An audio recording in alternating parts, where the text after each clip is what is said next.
Bom, pessoal, hoje analisaremos a empresa Home3 pelo portal Fundamentos. É uma empresa do novo mercado e, portanto, só tem ações ordinárias e é uma empresa que atua no setor de máquinas e equipamentos. Essa empresa tem 11 unidades fabris no Brasil e 2 na Alemanha, e ela possui, portanto, atividades na Europa. Ela foi uma empresa que foi atingida, digamos assim, principalmente em relação às atividades na Europa, em relação ao coronavírus.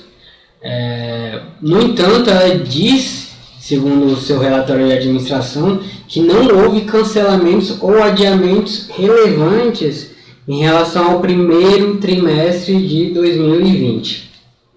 Apesar disso, houve entregas que foram postergadas para o segundo trimestre de 2020.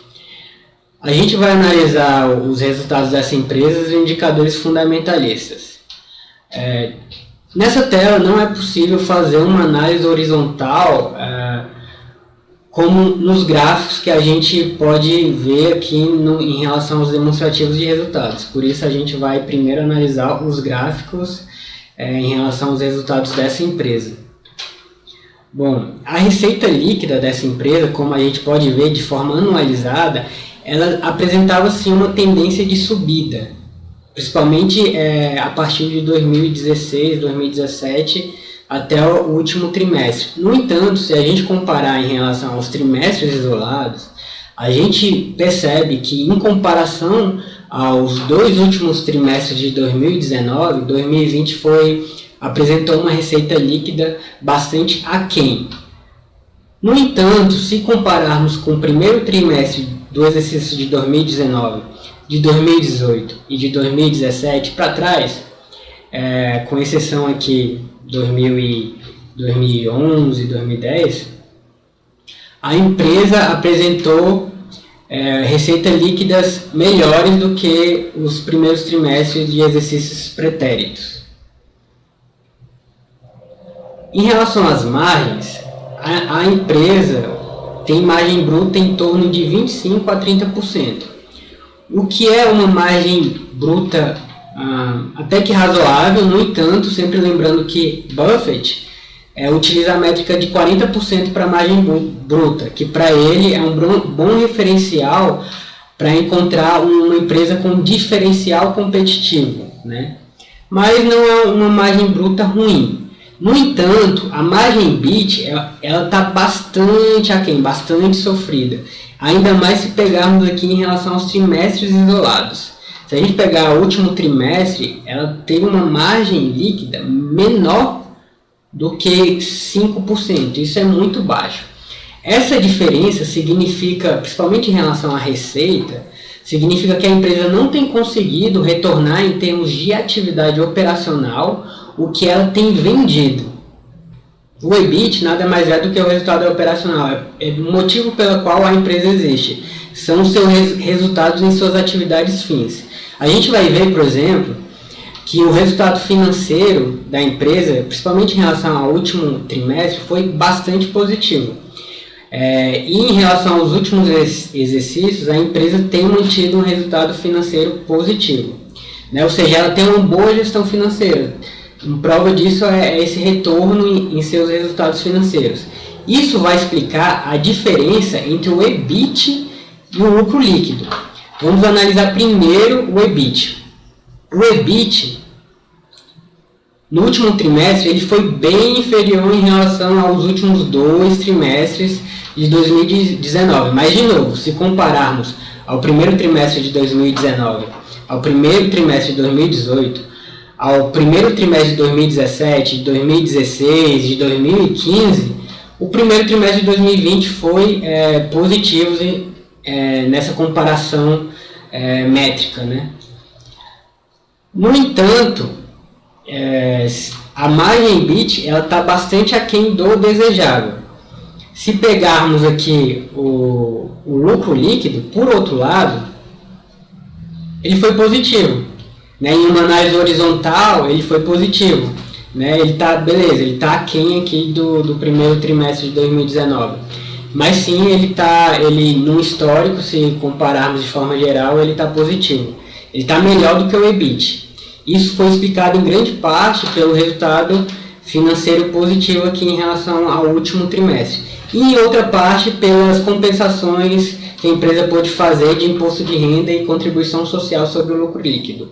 Outra coisa que conseguimos perceber também nesse gráfico são a comparação do proventos, de distribuição de proventos em relação ao lucro líquido, ela é bastante alta. É esse verdinho em comparação a esse azulzinho. Significa que a empresa tem distribuído ao longo, pelo menos nos últimos exercícios, bons dividendos se comparado ao seu lucro líquido. Bom, aqui reforço o que eu disse, a diferença de receita líquida para o EBIT é brutal, de 165, quase 166 milhões para cerca de 5 milhões, né? Isso ocasionou uma margem EBIT de 6%, o que é bastante baixa. Buffett fala de 30%, Buffett fala que o que a empresa gasta em termos de despesas operacionais, ele tem que ser bem menor do que o custo que essa empresa tem para a produção. Pelo visto, não é o que a gente percebe aqui. A margem bruta está em 28,8%. O que poderia ser melhor, né? A gente trabalha com a métrica de 40%, mas a diferença entre a margem bruta e a margem EBIT é brutal. Significa que a empresa teve gastos elevados em relação às suas despesas operacionais. No entanto, em relação à margem líquida, a margem líquida foi até positiva em comparação à margem EBIT. Né? A margem líquida foi de 10%. Buffett considera um valor razoável ali em torno de 20%. Mas de qualquer forma, se a gente fizer uma análise horizontal, a gente vê que a margem líquida, bem como o lucro líquido, não foi ruim, dado o histórico dessa empresa, dado o período de crise que o país viveu, né? Vamos falar um pouco aqui dos dados do balanço patrimonial. Uma coisa que me chama bastante a atenção aqui é essa proporção de ativo e patrimônio líquido. Mais da metade da empresa é de capital próprio. Eu considero essa proporção muito positiva. Mais de 50% é de capital próprio para uma empresa que é do novo mercado. Ou seja, né, uma empresa que nem tem ações preferenciais para financiar sua atividade. Né? A dívida bruta e a dívida líquida aqui, eles são sim positivos, porque existe uma diferença considerável porque essa empresa tem disponibilidades bastante razoáveis, né? Então é uma empresa em termos de endividamento e de gestão financeira boa. A gente viu que os resultados financeiros da empresa foram positivos. A dívida bruta, a dívida líquida, em comparação também às disponibilidades, ressalta isso também. Outra coisa que ressalta isso é o índice de liquidez corrente, 1,7, que também é razoável. Para Graham, ele utiliza a métrica de 1,5 para cima. Vamos pegar aqui o gráfico do balanço patrimonial e analisar um pouco mais detalhadamente, numa análise horizontal, os dados patrimoniais da empresa. Se a gente pegar os ativos dessa empresa, a gente percebe que aqui existia sim digamos assim, estavam sendo consumidos em termos de bens e direitos dessa empresa aqui no período de crise, mas nos últimos anos, nos últimos exercícios trimestrais, houve um aumento do ativo de forma bem expressiva, né? Eu acredito que isso tem a ver com a expansão operacional da empresa, né? Isso também casa com o que a gente viu lá na receita de vendas, que a empresa tem conseguido de forma anualizada vender mais, né? Então a gente vê esse movimento aqui também no ativo de crescimento em relação aos últimos trimestres. Dívida líquida, dívida bruta, a gente vê essa tendência muito forte nessa queda dessa dívida da empresa, né? Ela manteve uma gestão financeira bem razoável aqui. No entanto, aqui a gente vê que pelo menos em relação ao último trimestre, a maior parte da dívida, né, do passivo financeiro dessa empresa está em curto prazo, né? Esse barrinha verdinha está melhor do que a azulzinha, está maior que o azulzinho. Isso não é positivo, principalmente no momento de crise. É desejável que a maior parte da dívida, num período de crise, esteja a longo prazo, esteja não circulante. A dívida bruta, se a gente, primeiro, numa análise trimestral aqui do último trimestre, houve sim um aumento substancial dessa dívida bruta e também da dívida líquida. Mas, pelo menos por enquanto, até então, não é preocupante, né? Na minha opinião, se a gente pegar ali os dados patrimoniais da empresa em geral. Ela tem um fôlego em termos de estrutura patrimonial boa. O patrimônio líquido, ela revela a mesma tendência aqui do ativo, de crescimento aqui em relação aos últimos trimestres. Outro indicador aqui interessante também é essa dívida bruta sobre o patrimônio líquido. 0,57, o que reforça o que falamos. A empresa, em termos de endividamento, ela não apresenta um cenário preocupante, né? Se a gente vê aqui, o giro do ativo, a receita líquida dividido pelos ativos totais, a gente percebe que a empresa, em termos de receita, ela apresenta sim receitas razoáveis em comparação à sua capacidade em termos de ativos, né? Então, em termos de receitas, essa empresa é sim razoável, né? Até pelos indicadores de preços aqui, que a gente vai ver um pouco mais na frente, revela isso também. Em termos de receita, o crescimento de receita de 7,7% é razoável também. Se a gente fizer uma análise setorial, vamos descobrir empresas que têm um crescimento de receita mais substancial, melhor, mas de qualquer forma 7,7% não é ruim. É uma empresa que, em termos de receita, está conseguindo aumentar suas receitas. No entanto, o maior problema dela é que ela não vem conseguindo retornar em termos de resultados operacionais. Mesmo se a gente fizer uma análise setorial, a gente percebe isso. Então, o ROI aqui da empresa está em 10,5%, o que é razoável, né? Na verdade, poderia ser melhor, né? Eu considero um ROI bom 15, 20%, né? Poderia ser melhor. Mas não está ruim, né? Lembrando que o ROI é o lucro líquido dividido pelo patrimônio líquido. Como o lucro líquido não foi tão ruim, né? Foi até que razoável, o ROI também não está muito ruim, né? O ROI está em 10%, né? Já o ROIC, ele não tá bom não, né? Ele não tá bom não. Por quê? Porque o ROIC ele considera justamente o EBIT, né? Que é o resultado operacional, é o que a empresa vem conseguindo gerar em suas atividades fins, né? Então, como essa empresa não tem apresentado um EBIT razoável, né? O ROIC também fica bastante prejudicado, né? Vou até ler aqui um trecho que eu separei do Investidor Inteligente, né, que fala sobre o ROIC, que é bastante interessante. O ROIC tem a virtude de mostrar, após todas as despesas legítimas, o que a companhia ganha com suas operações comerciais e quanto eficientemente ela usa o dinheiro dos acionistas para gerar tal retorno. Então a gente vê aqui, tem outro trecho aqui que ele fala que 10% é um valor muito positivo, mas que mesmo 6, 7% pode ser positivo. 3,8% eu acho aquém do desejável, deveria ter pelo menos aí uns 6%, né? Segundo o próprio livro do Investidor Inteligente. Então, bom, pessoal, isso aqui foi um panorama geral do balanço, dos resultados da empresa, dos indicadores fundamentalistas, e agora a gente vai para os indicadores de preço, né? Aqui o Enterprise Value pelo EBITDA e aqui pelo EBIT, né? São valores, de novo, que não tão excessivamente altos, mas também não tão bons, né? Por quê? Primeiro, uma coisa que a gente percebe é a diferença entre o EV/EBIT pelo EV/EBITDA. Existe uma diferença muito grande, de 11 para 20. Por que isso acontece? Porque a empresa ela teve depreciação e amortização bastante considerável, bastante expressiva. Isso não é bom. Isso não é bom porque, segundo o Buffett, ele gosta de empresas que têm ativos que depreciem pouco. Não é o caso que a gente percebe aqui. Existe esse DIA, que é a depreciação e amortização, ela foi bastante expressiva, né, se a gente comparar esses dois indicadores. O EV/EBIT dele está muito... Ele tá consideravelmente alto, eu considero bom ali até 12 mais ou menos, né? Talvez pode até, né, um pouquinho mais, mas 20 eu já considero um pouco excessivo, né? Significa que por esse indicador de preço, ela não está tão interessante assim, mas existem outros indicadores de preço que a gente vai chegar lá que estão melhores. Bom, como a gente falou um pouco mais cedo em relação, lá do payout, o dividend yield também reforça que essa empresa paga dividendos razoáveis, principalmente se a gente comparar com o valor de mercado que essa ação tem hoje, né? Esses indicadores aqui, que são indicadores de preço também, eles estão razoáveis. Por que esses aqui estão razoáveis?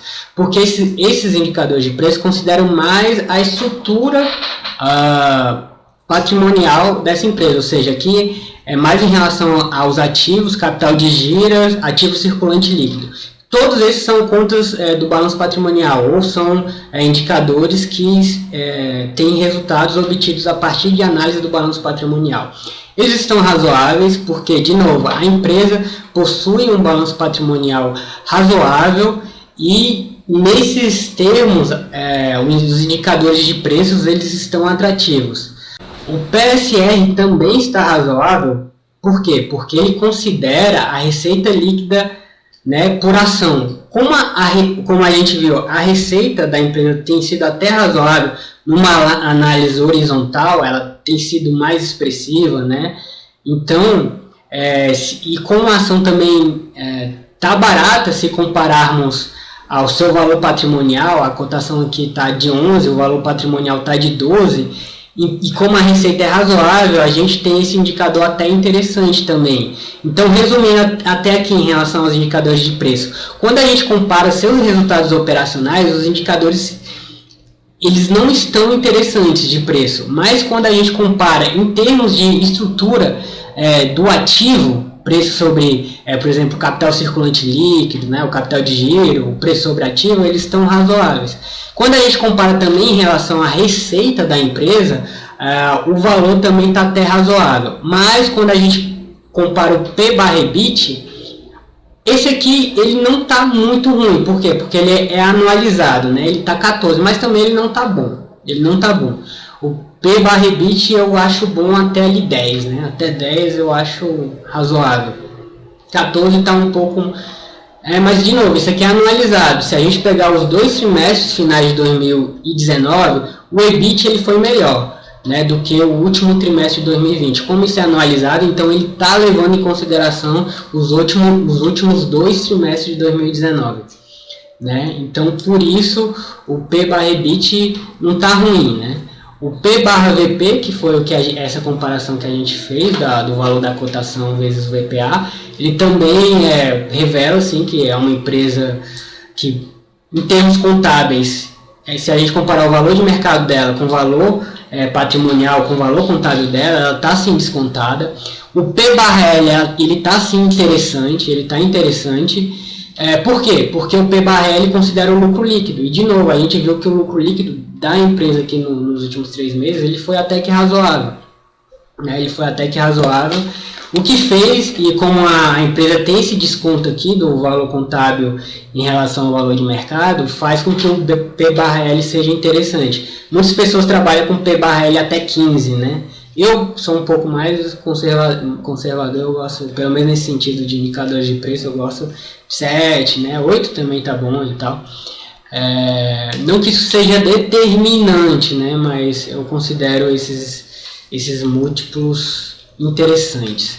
Então, termos gerais aqui dos indicadores de preços.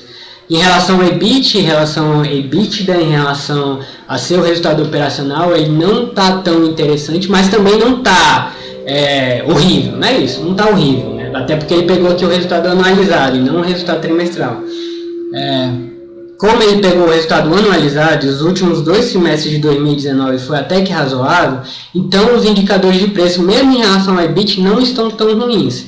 Estão passando ali um pouco do razoável e tal, né? Enfim. Mas assim, se a gente comparar em relação à estrutura patrimonial e em relação à receita, em relação ao lucro líquido, existem múltiplos mais interessantes em relação a essa empresa. Bom, pessoal, o vídeo acabou ficando muito maior do que eu imaginava, mas é uma análise bem rápida, né? Eu gostaria de pegar talvez os formulários de referência, né? Fazer uma análise mais aprofundada, mas espero que vocês gostem. Dê um like aqui, se inscreva no canal para novas análises de empresas e muito obrigado por assistir.